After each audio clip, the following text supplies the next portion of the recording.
Welcome, our favorite fuckers, to We Fucking Love TV. We got a special guest. Ladies and gentlemen, please welcome our special guest, True Talent Trent, a.k.a. Ginger Josh. Glad to be back. Glad to have you back, I think. All right, let's talk Walking Dead.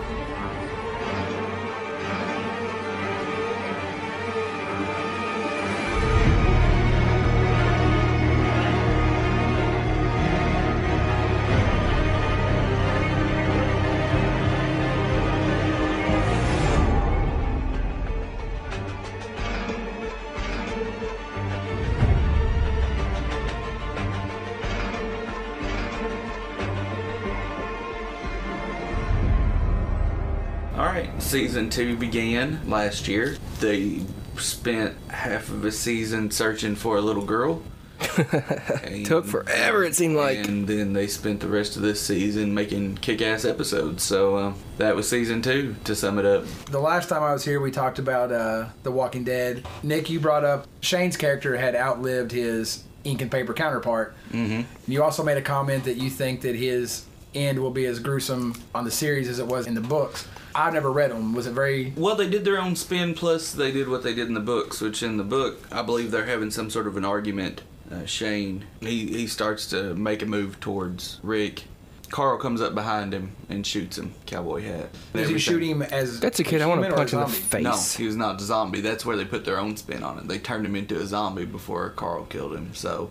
Carl wasn't cold-blooded killer just yet, I guess. I know it had to be done the way they did with Rick stabbing Shane and then Shane turning into a zombie, so Rick would know that what Jenner told him was true, that we all carry. I think we all saw that coming. I mean, what else could he have told him? I mean, really. I didn't think so much about it then, but as this series has been going along, I was like, yeah. And then they referenced it several times where this one wasn't bitten, this one wasn't bitten, and, you know, they started to bring that up. I thought they might carry that mystery a little further, but they didn't, which was fine. Well, the first time we noticed that was when they went to take the hostage. Yeah, they went to take him out and set him free, and they found the two security guards that hadn't been bitten. Mm-hmm. I knew it was going to end up being something like that, and I knew for the finale for Rick to have the reveal where he tells his wife that he knew that this was how people turned since Jenner told him. I knew they had to end it the way they did. I would have, though, loved for a little twist there to where we don't know until the next season that Shane's a zombie now. Right. Where, you know, stab him and Carl have their moment, they walk away, and then it ends with the way it ended, but as they're leaving, you know, cut back to the field and Shane raises up instead of making it such an instant transformation. I think it could have been like that, but, you know, I think the business end came into play, and I know that I can't think of that actor's name, but I know Shane is going to another series, so I would say he needed to be freed up as soon as possible. Or I think they actually would have waited to kill him at the end of the very last episode. Well, see, what bothered me is when the show first started, I didn't want to see anybody die more than I wanted to see Shane die. I just did not like the character. I didn't like him being another Rick, more or less. But then the more insane he started getting, the crazier he started getting, the more I loved the character. And I did not want to see him die then, because I thought his storyline was the strongest point on the show through the whole first 2 seasons. I thought that was the best thing they were doing. Honestly, when he died and then came back as a zombie and was killed again so quickly, I love the show, but as soon as the show ended, I was like, I'm not watching this show anymore. My favorite character is gone. Mm-hmm. But then the season finale done a really good job of making me want the third season to start immediately, because Rick now seems like he's Rick and Shane at the same time. Shane couldn't die before Rick evolved. Rick had to grow into what was necessary for him to be. Even from their very first conversation, you see them talking in the police car in the very first episode before everything goes down. You know, it seems like they're the same person, but they're two different personalities. Mm-hmm. Like, they have the same ideas, but one of them would handle something one way as the other one would do it another way. And the show showed that the whole time. So before Rick was ready to do what was necessary, like when he was the one who killed Sophia or things of that nature. What a moment that was, dude. But until that happened, Shane was necessary. Now Shane's not necessary. All Shane's going to do is, would you want to watch 6 seasons of, oh, Lori wants Shane now. Oh, Lori wants Rick now. Oh, Lori needs a new shirt with no sleeves. Oh, Lori needs Rick now.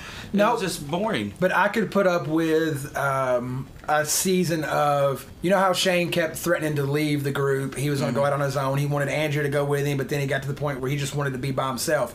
Would have kind of been cool to see a season where Shane does leave, and he happens upon another group of survivors, and he ends up telling them, like, hey, I know this secluded farmhouse, you know, where we can go there and we can stay, and leads them, you know, and then he meets his gruesome end with Rick killing him that way. But mainly, and I know that it would have been such a huge deviation from the actual story, but I thought the character that John Barenthal brought to Shane, he brought a good enough character to it that people wouldn't have cared as much for that big of a deviation. You know, Right. as long as he still dies at Rick or Carl's hands. I think Andrea is going to serve that purpose. Her Oh, character. Andrea's is. Oh, but man. she's going to be the one that serves that purpose, that is away from the group and meets a new set of people, I think. You know, and I forget the word they used, the new evolution of humans, which is what, I'm not even going to say her name because it's going to be wrong, but the girl with the samurai swords and the zombies on the chains, she's one of the people that have adapted to this, has given up on the idea of, okay, I'm going to stop trying to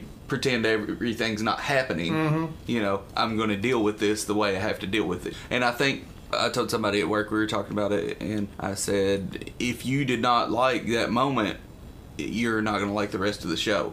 If you were not into the girl with the, you know, with the swords and the chains, because it is a sci-fi show. And there was some point in the books I stopped reading because I didn't want to ruin it. I mean, that last shot, I know what's going down there, but, you know, a few episodes in, I'm going to be lost and I'm not going to read anymore. Immediately after the... If you're not going to like those sci-fi elements and you just want it to be people running from zombies on a farm, you're not going to be watching the show for very much longer, and you're going to be mad at it because it is going different places, and they're going to be exploring a whole lot of things that they haven't even touched on yet. What I really loved about the season finale, though, is I'm not really that big about seeing what everybody else has to say about the show and going to forums or anything like that, but I looked up on it, and immediately after the episode aired, there was debates. Was that a zombie prison? Was that a zombie factory? Was that a, you know, trying to figure out what they were showing at the end, where everybody was coming with their own theories? Oh, I bet that's going to be where they make the zombies, where it all started, or you know, they track zombies down and get them to go in there. And if you're in that area, there's not going to be zombies because they're all locked up. But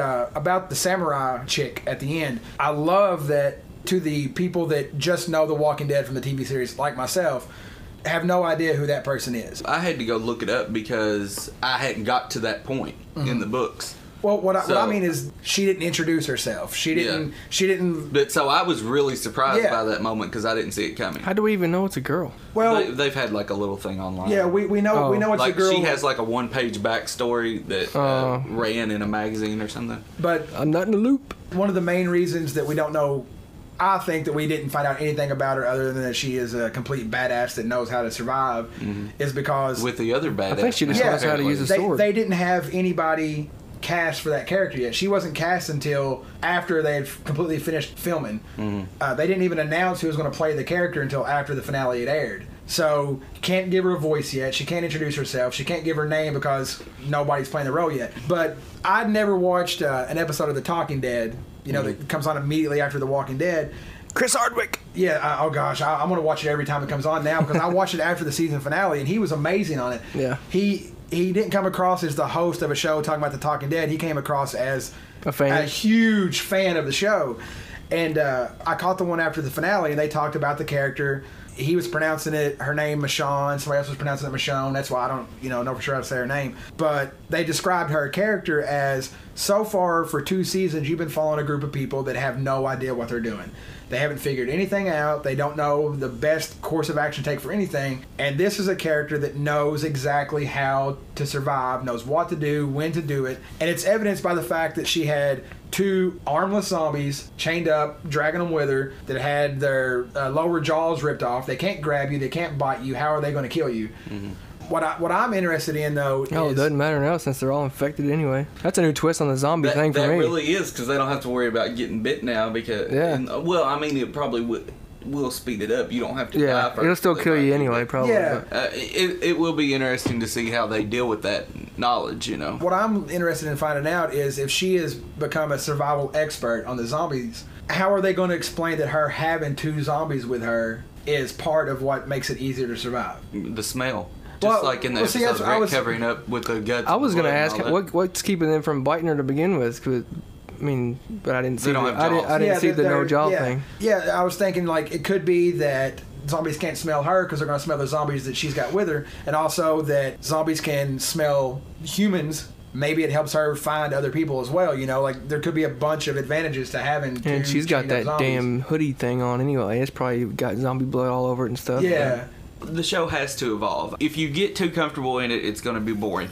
And although the books at first, and like I say, I haven't read them all, so I don't know how much, but like when they take the single issues and they put them into volumes, basically volume 1 is the city, and volume 2 is the farm, and volume 3 is the prison. Prison, probably, yeah. Yeah. So, I mean, even if they keep doing that, that's going to get boring because it's going to be. So they have to have other elements like her to where you're something new.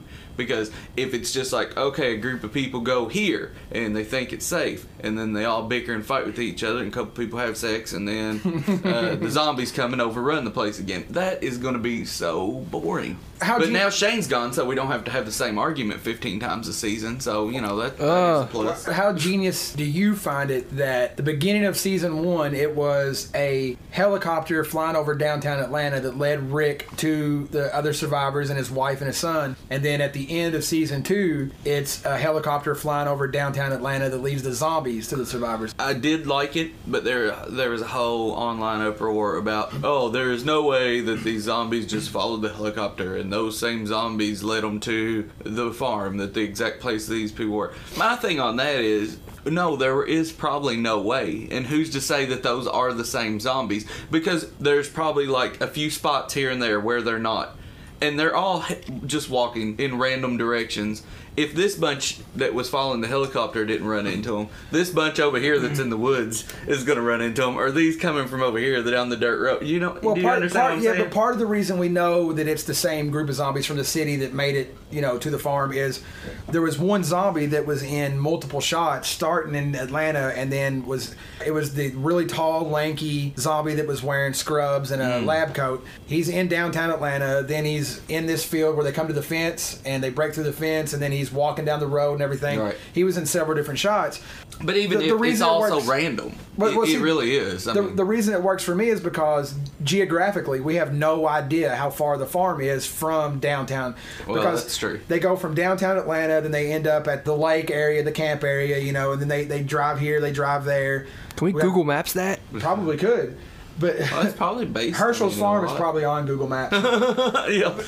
But so far through 2 seasons, we've had, you know, we don't know what's happened to Merle, but we've had Sophia's dead, Dale's dead, Sophia's dead. You know, at this point, if they run back into that guy that they left there, that's going to be so much TV show cliche. It really is. Talking about? You mean Dale? Whoever, that guy's brother. What's his name? Merle? Yeah. That everybody keeps talking about. He's still alive, isn't he? Come back? When's he going to come back? Who cares? There's like 100 million people. You know, I mean... He came back on Black Ops. We're done with him. Yes. But I mean... That DLC sucked anyway. Psych. My favorite episode of Psych's got Michael Rooker in it. But, I mean, you know, it's just like, if he comes back, that will be... the most underappreciated actor in the world, by the way. If they go back to the city and he's there, I'm fine with it. If he shows up at the random spot that they're in, or what if... I'd be like, that's enough for me. What if Michonne is the bridge that brings him back? Like, she found him. Oh, you know, I mean, it could be. That could work, too. If they're just his hands driving, are gone. Yeah. Right? So now he has, like... He could be an armless zombie that she has back at her place or something. If they bring him back the right way, it's Michael Rooker. I'm going to be all for it, you know. But so far, through 2 seasons, what, for you personally, is your greatest casualty on the show so far? The one that got to you the most, the one that you're like, holy crap. For me, it was Dale. Yep, because Dale was definitely the voice of reason that needed to be there. And now it's just a bunch of timid people and Rick. Well, but you do have Rick who, you know, more or less said that we're going to devote the way we carry on from this point on to the way Dale was. And I know this is going to sound stupid, but to me, my biggest casualty, honestly, was Herschel's farm. You know, Herschel's farm really did evolve into almost a character on the show. And that awesome, awesome shot of the zombies walking away as the barn collapses, like, to me, that was like Dell dying. That was Sophia getting shot in the head by There was Rick. a good picture online of the barn, and the way the fire was inside it, at one point it looked like a sad face. I think the greatest picture I've seen since there's two, since the season 2 finale. One was a picture of Rick pointing a gun at the screen, and it says, "This is not a democracy, it's a Rick-tatorship." Yeah. And then my favorite one I've seen is Daryl holding his crossbow, just standing there looking all badass like Daryl always does. Favorite character. It's a video game cliche, Yep. but it says, "The next motherfucker that mentions an arrow to the knee is getting an arrow to the motherfucking knee." And it's so, like, that's the only thing about the show being on just, regular cable TV that bothers me is, really, you got 400 zombies stepping on your property trying to kill you and nobody goes, "Oh fuck." To me, They all just stood there on the porch and was looking at him. the language barrier, is the only thing about it that bothers me. I think they just got complacent there. But well, yeah, instead they of going, at some point they're going to be here, and Yeah. maybe we should run a few. Maybe we should board up some fucking windows or maybe, something. Maybe we should build a fence. Yeah. Maybe we should run a few.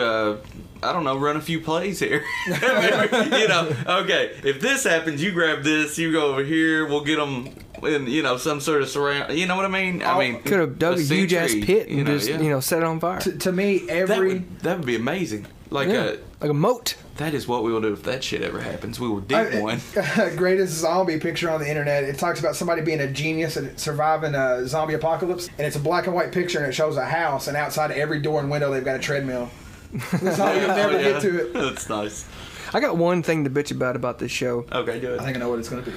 We're in a zombie apocalypse. Why are you letting your little fuck trophy run around the woods with his cowboy hat on by himself? Because If you got a little girl, don't you? yeah, that was shit. When she gets that age, you gonna let her No, run around no, I wouldn't willy nilly looking at zombies? I wouldn't care if she was 15. She's not going wherever she wants to go. What the But it's fuck? because Lori is the worst mother that has ever. She's a horrible person. She's first not and only that, foremost. she's the worst character on the show. Oh yeah, She's worse than Skylar Do White. you think she's even aware of that? Do you think she's like, Wait. I really play the worst character on the show? Is the she the ugliest. worst actress on the show, or is she the best person on the show because of how good she is at being hated? She's the reason that Shane wanted to kill Rick. She's the reason that Rick had to kill Shane. Mm-hmm. And then she And then gets when it happens, pissed she turns off. on him. Yeah. Yeah. Oh, They- you mean I don't get to play with both of them's affections and But- emotions and mine? I mean, I can't get double penetrated by them anymore. They did explain on The Talking Dead after the season finale aired that the reason she was upset and pissed off is because basically in that moment she realized that everything that's happened between Rick and Shane and so many of the problems that have went on,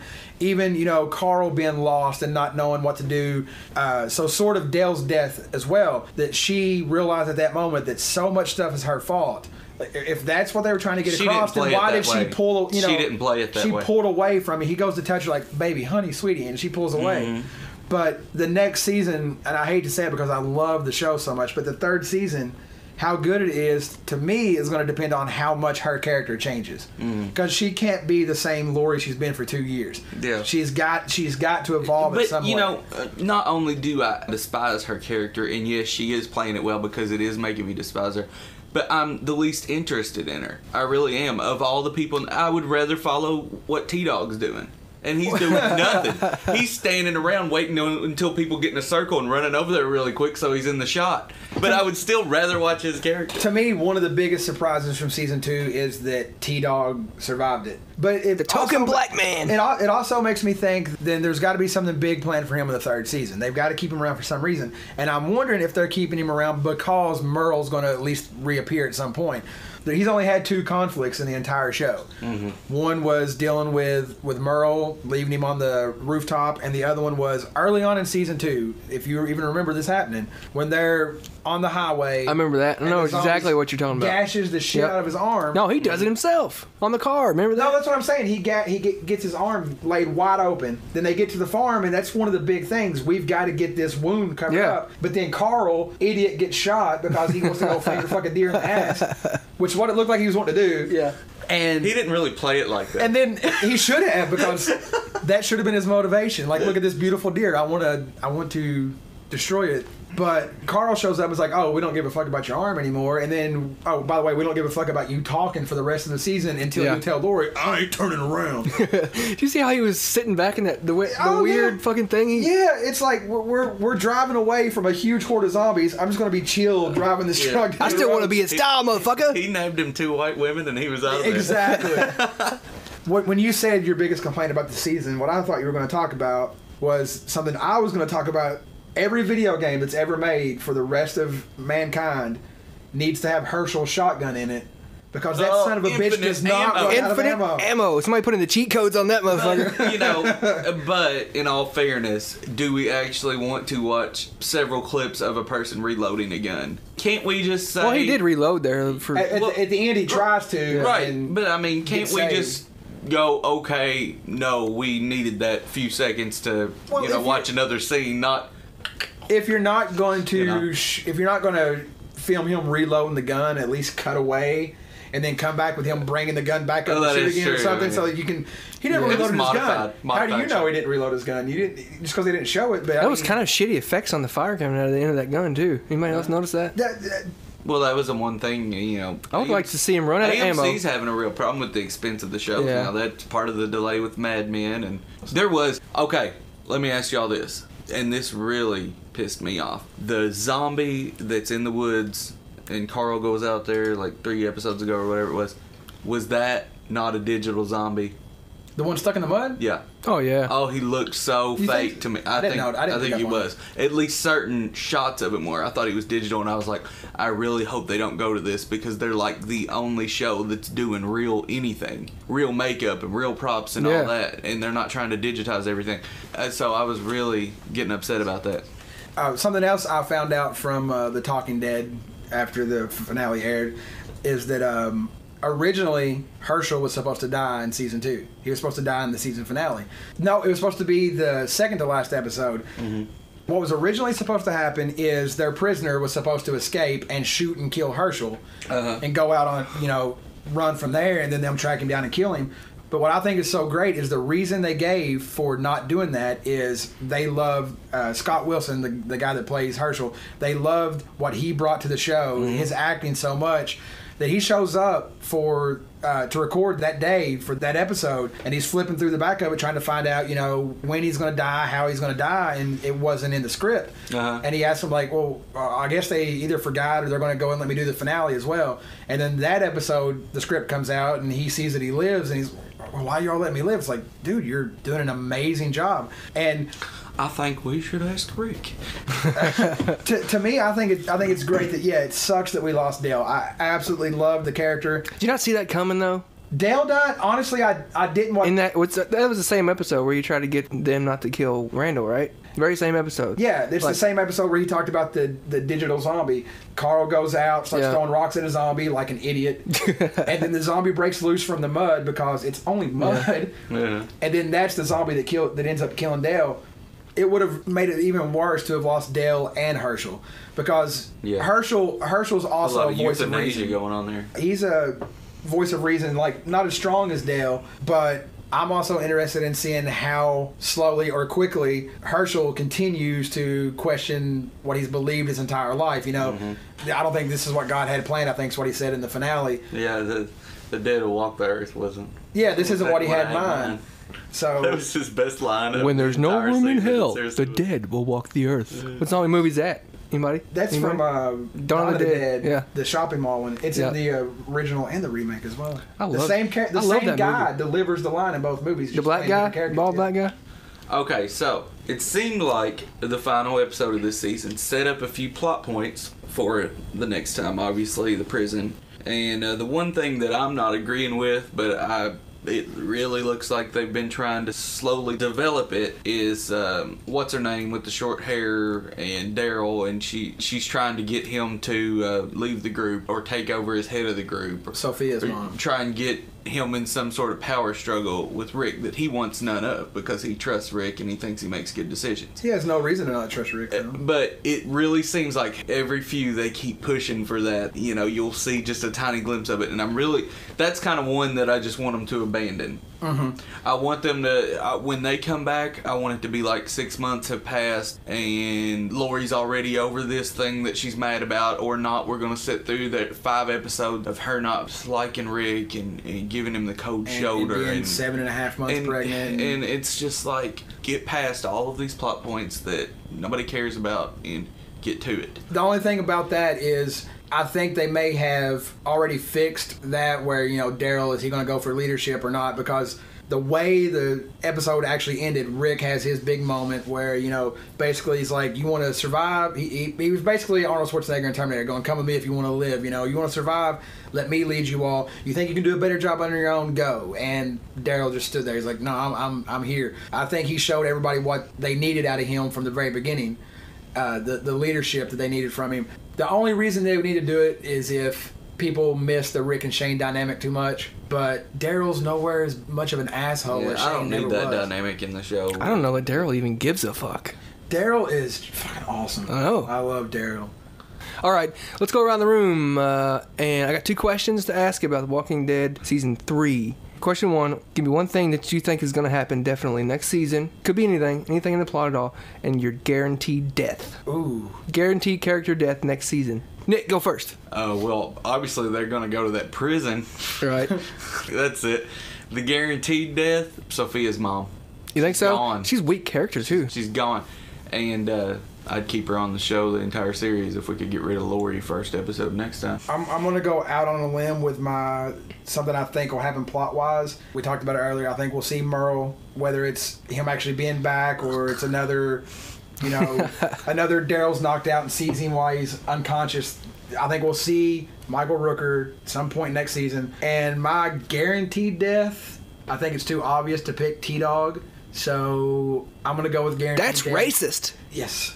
And that's why we don't need that guy back on the show. I mean, it's small potatoes compared to what the bigger issue is on the show. My guaranteed death, I hate that I don't know the character's name, is Herschel's daughter, the blonde. Not the one that's, you know, in love with Glenn. Who I fucking love Glenn. We didn't say a word about Glenn. He's fucking awesome. But I think his youngest daughter is the guaranteed death because There's no character development there. Well, it's not Really, just unless they try something. I mean, that may be something they have in store for the 3rd season is to actually try to develop her a little more because now, just like Andrea, who was basically invisible up until the point she lost her sister. Yeah. And that mirrors them. And even Andrea going into the bedroom and talking to her and saying, do it if you want to do it, but if you want to live, you'll find out when you attempt it.